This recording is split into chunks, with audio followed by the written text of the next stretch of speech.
Right, this is our first lesson on surds, simplifying surds.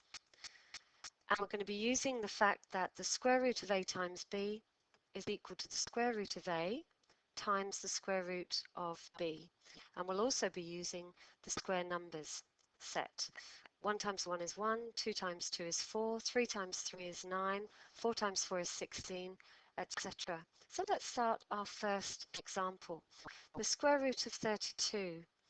Well, we want to look at 32 and the factors of 32 and also look at the square numbers in the box. Well, 4 goes into 32, but so does 16. We want the largest number possible.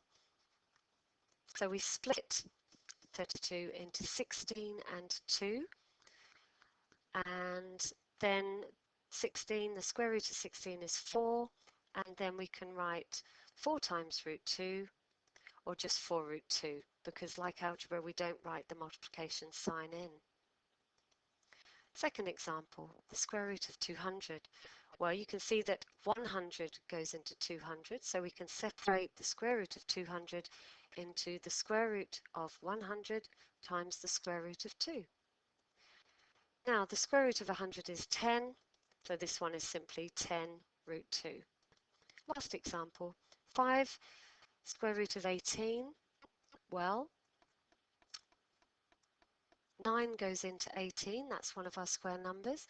So we separate this third into 5 times the square root of 9 times the square root of 2.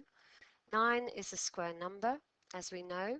Square root of 9 is 3, so 5 times 3 is 15, and then we have root 2. Great.